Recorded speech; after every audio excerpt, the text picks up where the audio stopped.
She put her mind to her dream, and her dream was ready.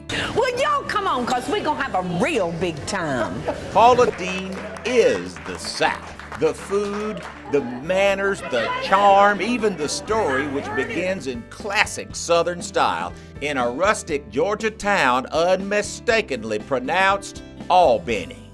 We had a restaurant and a lodge, and so her mother and her grandmother, more especially her grandmother, and they were always in the kitchen. Our Granny Paul lived just outside of town in Lee County, and she had a garden, and Granny Paul taught my mom how to cook, and it's come now to us. She got her looks from her mama, but her personality came straight from her daddy, a fun-loving fella who taught her lessons bigger than what could be put in a school book. I have literally flown by the seat of my pants since day one. I just have a 12th grade education, barely got out of school. I was very social. She had that great sense of humor. She could laugh at herself. She could fail and pick up herself and go again. Now, who's the oldest? Mama is the oldest, actually, out of the three of us. She married and had two boys, Jamie and Bobby, who were just as Albany as she was. Just South Georgia boys, you know, barefooted and 1 foot in trouble most of the time. Paula lost both of her parents when she was barely out of her teens, and she withdrew into a small world of cooking and her boy. You know, Mom battled through agoraphobia, but to a 12-year-old, I didn't know that. Mom just stayed home, you know, and in hindsight, learned how to be a great cook. Tell me everything you know about rocks. They're heavy and they're hard. In '87, she came to Savannah, a move that was not popular in all quarters. Bobby was in his senior year of high school, and Jamie had begun an illustrious college career. We may as well have moved to Beijing. I didn't know where Savannah was. Had never been here. It was a traumatic experience. You know, I went to Valdosta State College, but I had to work to pay for school. So it was funny, I was there for 3 years, and I worked and I took 2 classes. And one of them was speech, and you could tell that didn't take. And the other one, now listen, I have worked hard and scraped and saved money, and so I decided to take a geology class. So I took the study of rocks. It was time to come home. Mama had divorced and there were bills to pay, and food, after all, was in their DNA. And thus was born the Bag Lady. I said, okay, I'll come home, and just figured that it'd be a short-term thing. Mom had done insurance. I'd seen her take ceramics classes. She worked at the bank. She'd done a lot of things, and I thought, you know, this is a 3-month thing. We started in June. I'll be back at school in the fall. I had $200 to start my little business with, and I had these 2 precious, sweet sons. I pimped them out on the streets with my food. We were at the house for a year, and the city found out that we were operating illegal. So we had to go out, and we moved into... Illegal? Yeah, we can talk about it now. The statutes of limitations have passed, I'm sure. We went to the Best Western motel on the south side.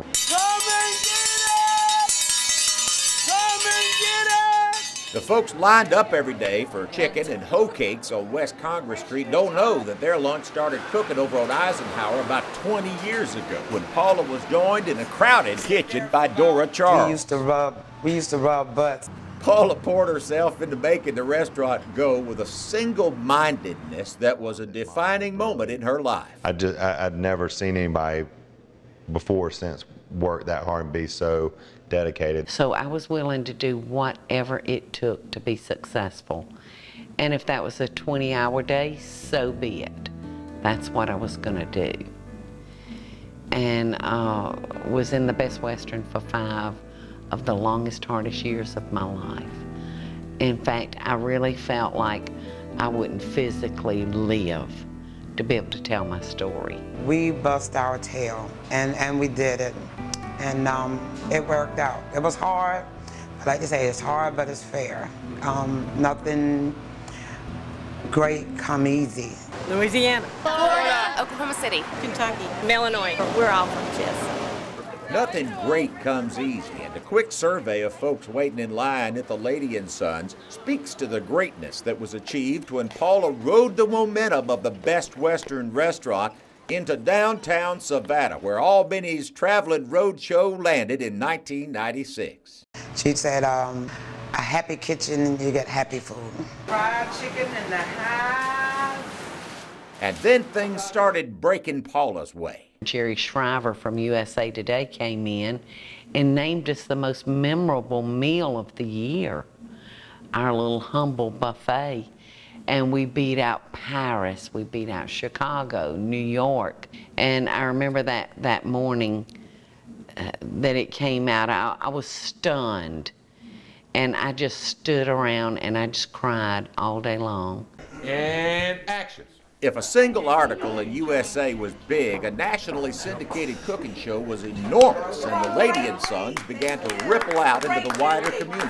Savannah experiences almost 7 million tourists a year, and we can pretty much count that 1 in 7 visits the Lady and Sons restaurant. It has actually become the city's #1 tourist attraction. But here's what Aunt Peggy says about all that success. And I realized that when she found Michael, that her life was complete. And I thought, ooh, he scares me. Because he had kind of long, shaggy hair and his beard was shaggy and unkempt. Her dogs found their way into Michael's yard is how she met him. And then they found their way again, which occasioned the interview. The first question I asked is, are you married?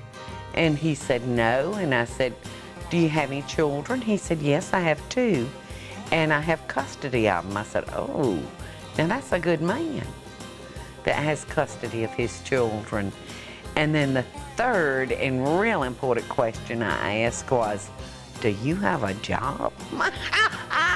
They were married at Bethesda in a small private ceremony, but receptions with a raucous crowd of hundreds downtown. It was incredible. Matter of fact, I told Paula, I said, my next wedding, I'm not having the reception at Lady and Sons. She said, you can pretty much count on that. In 2000, Uncle Bubba joined the Paula Express, pitching in downtown until one day the phone rang and Uncle Bubba's restaurant was born. Paula said, hell yeah, we're interested in it. Talk to Bubba.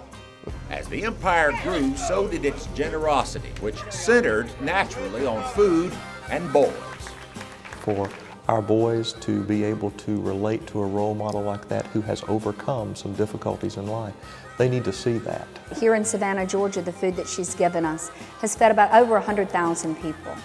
But more important than the business and the charity is the authentic southernness that the Lady and her Sons have brought to downtown Savannah. And then when people ask me about it, I tell them, is she really, I mean, they have this expression, is she really like she is on the set?